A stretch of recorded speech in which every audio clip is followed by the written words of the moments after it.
All right, guys, it's a gear tester here, and I've got a young man that I'm spending some time with here, and I've watched him go from a child to an adult over the last 8 or so years.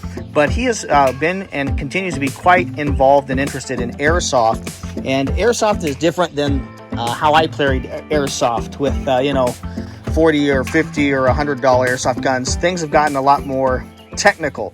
And what's interesting to me for my purposes here is, and we're not going to discuss whether airsoft is good or not good or whatever here in this video. That's not the place for this. That's a great discussion for someone else's video. But I just want him to explain to us, particularly on multi-day events. So you do 24, 48 hours, even 72 hour, like 3 days of continual wearing your kit, eating, sleeping, and living life in this kit. And there's a lot of applications for real world use there.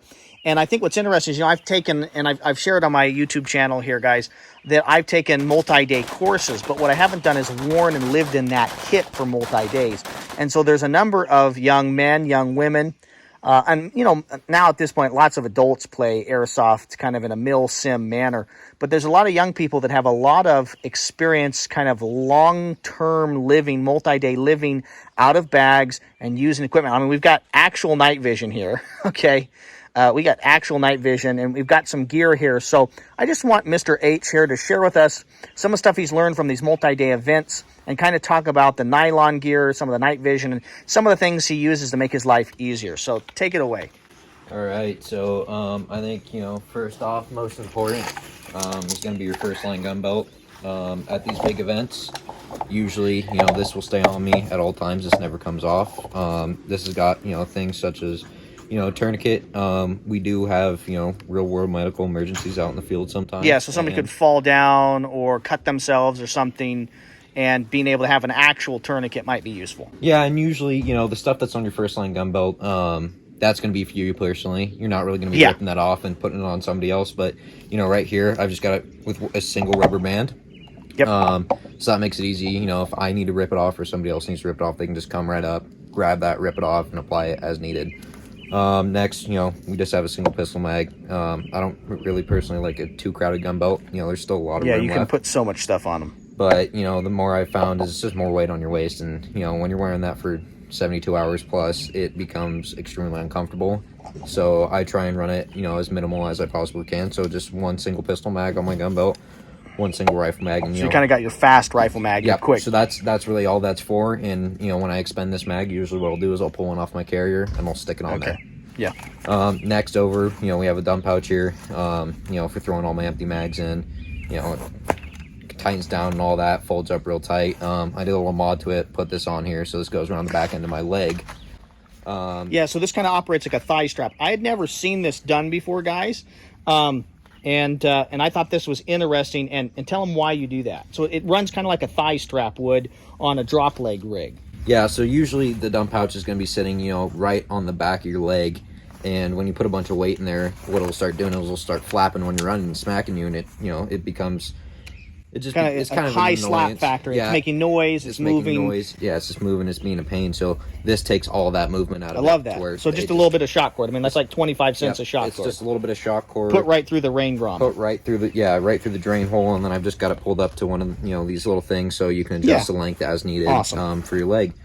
Next over, I have my IFAC. This is, again... And this is a real functional IFAC. This is just, so you've got just the regular stuff. We'll just flip it open just so you can see. Yeah, so I've just got some stuff packed in here. Chem lights, gauze pads, chest tools, just, basic stuff that I need. More so for the, actual shooting range. But and that's kind of in the small of your back. Yeah. And on this, so how this is set up. It's right on my right-hand side. Okay. I don't generally... Neither of these things I have to reach directly in the center of my back. Yeah, okay. Okay, so this is kind of the center line of your back. And we may show him wearing this a little bit here. Yeah, so... Center line of your back. So you kind of have this right off and kind of off on your side of your hips. Generally, why I do this is, when I'm, engaging and whatever, I'm a right-handed shooter. So I can access all of this with my support side hand. So I never have to take my hand off my rifle. Now, in a medical emergency... That's not really important. I am right-hand dominant, so reaching back, I'm going to be, okay, so that's why you're running the IFAC there, and that's not a tear-off IFAC. No, it's not a tear-off IFAC. So but you could undo your belt and get to it. It's going to be easier for me personally to just access this and, do whatever I need to do.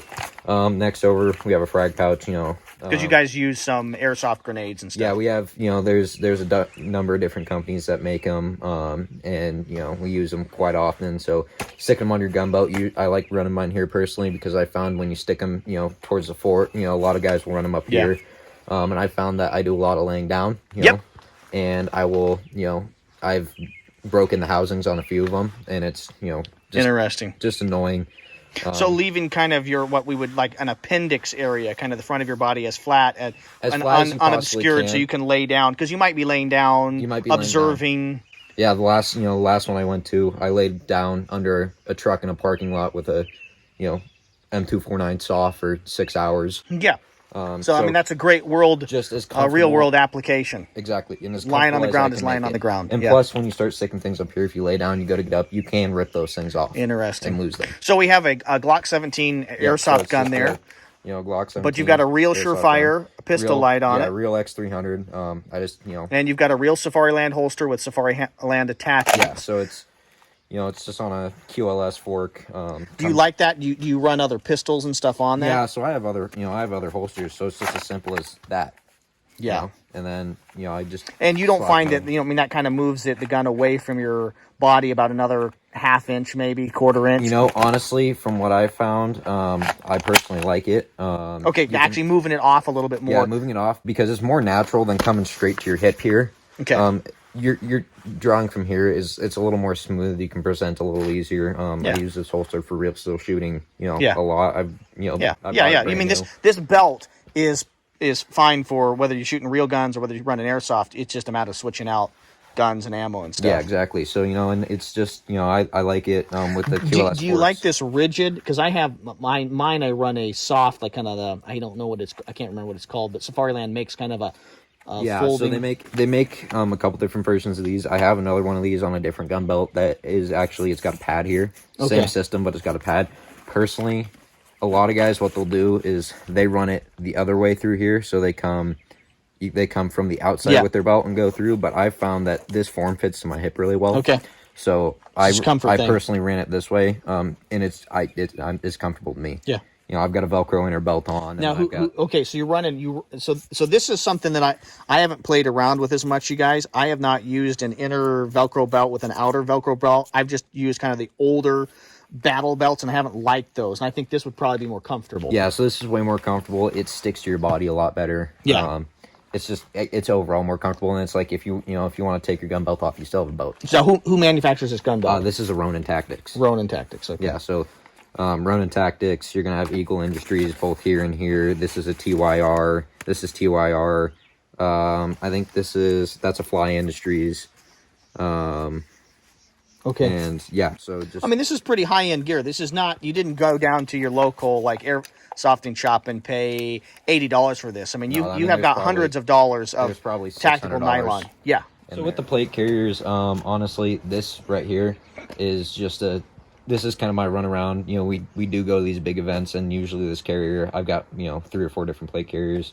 Usually what it'll have on it is it'll have, a back zip panel that zips onto these. And you like the back zip panels? The back zip panels, they work great. You prefer that over a backpack? I prefer it over a backpack 100%. And this is expensive. This is Cry. Yeah, this is not your cheap Voodoo tactical carrier. Okay. Yeah. So yeah, they're really, really nice. They zip on here, and they also... They have a patch of Velcro here, and then they actually, clip on with button clips.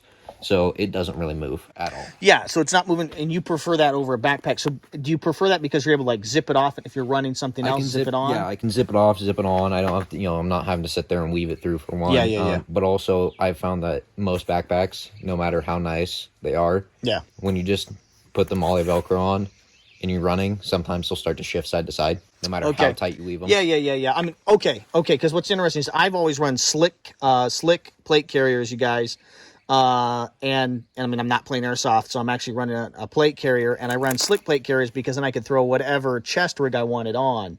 I mean, this, in like a team environment, I think a plate carrier like this with stuff that's attached to your back, do you primarily access that stuff, or are your buddies giving you stuff? Generally, anything that's going to be on your back, you're not accessing. Okay, so that's why, because I, as a private civilian that's not working with a team, right? It's just me, maybe my family. I'm out hiking. I'm going to and from work.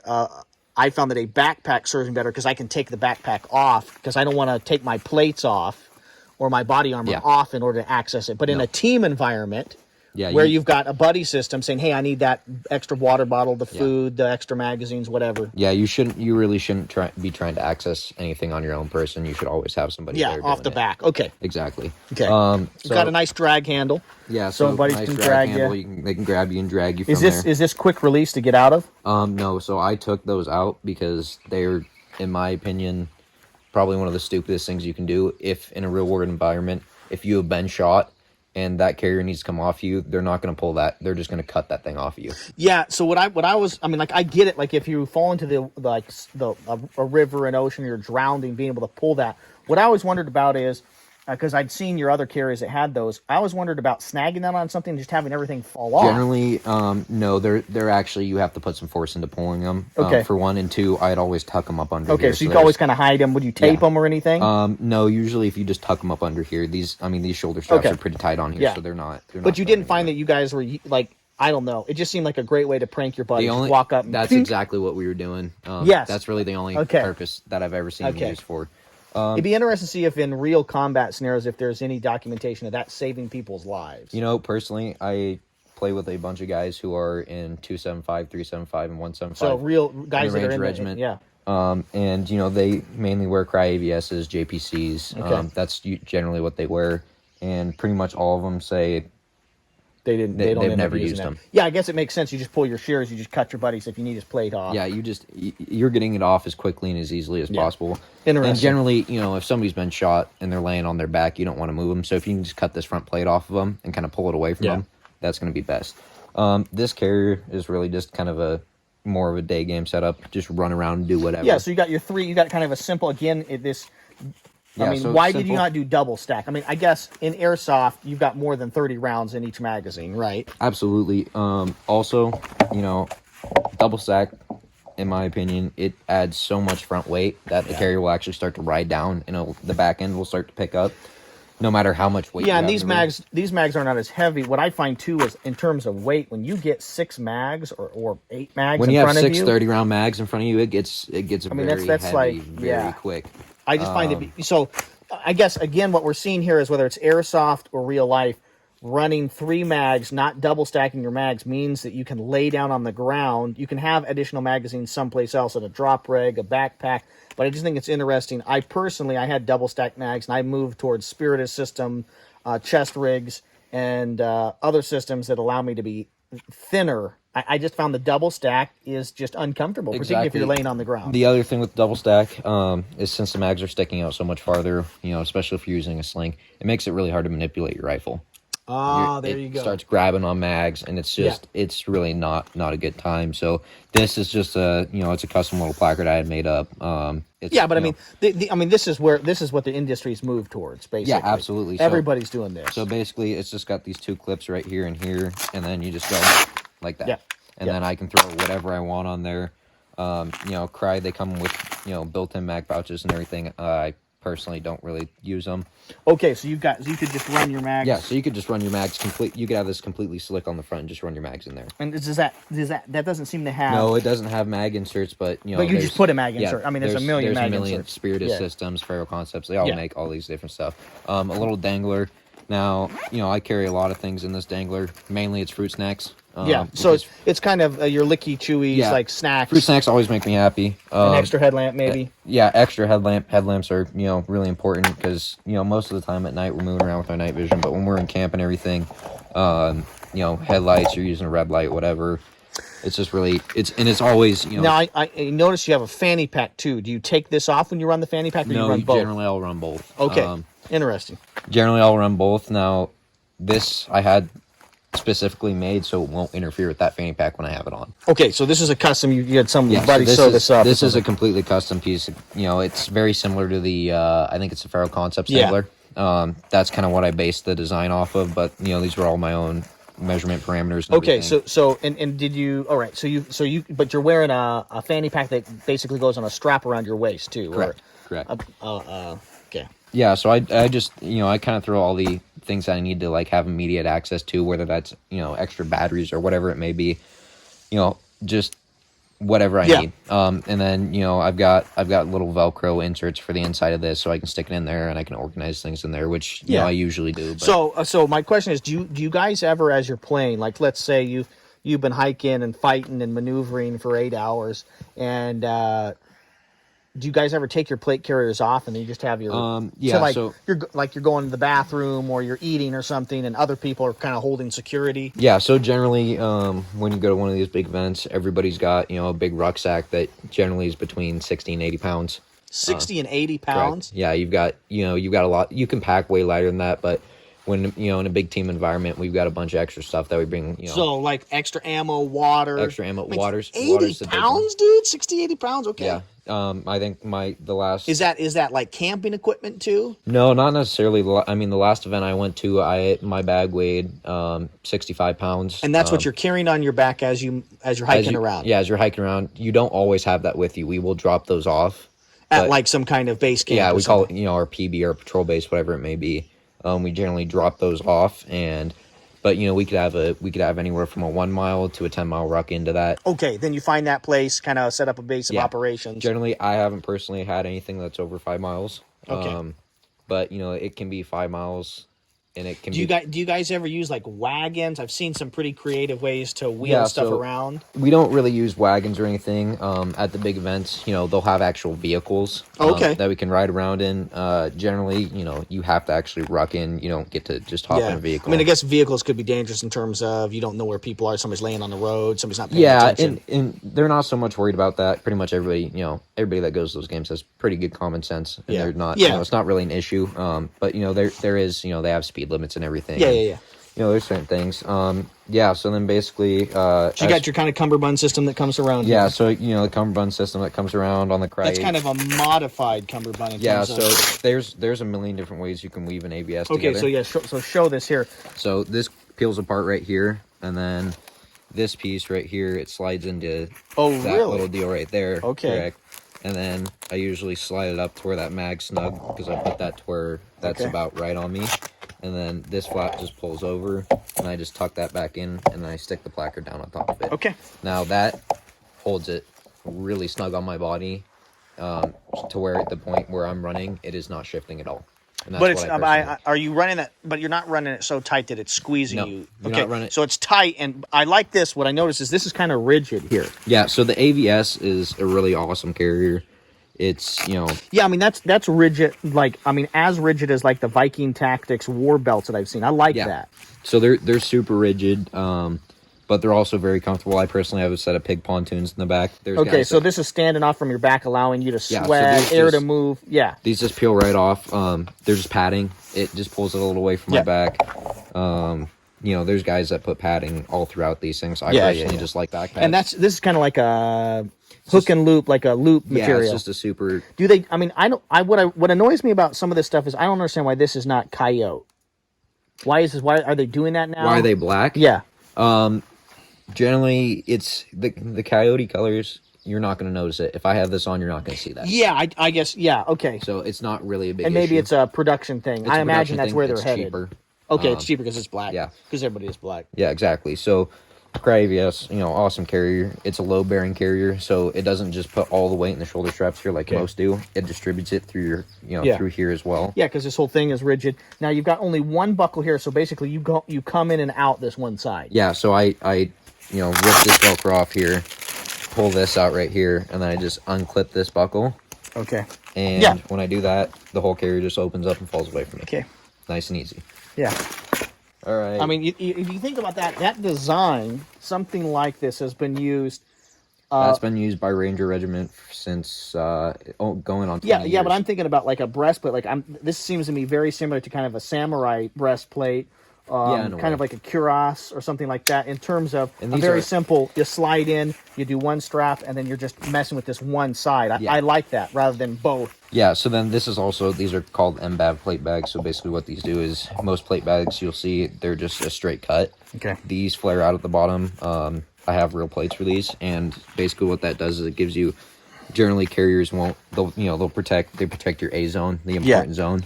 But what these will do is it'll kind of protect down on the lower. So is this allow the plate to fill that gap, or is it just kind of, okay? So the this plate allows, So the plates that are in here right is now, a special cut plate that allows. You have to Okay, buy so a special custom cut plates. plate. Okay, Yeah, custom cut plate. Everything's custom with this guy. They're just it's a carrier I bought. I got it for a really good deal, and the MBAV plate bags, you can't go really wrong with them ever.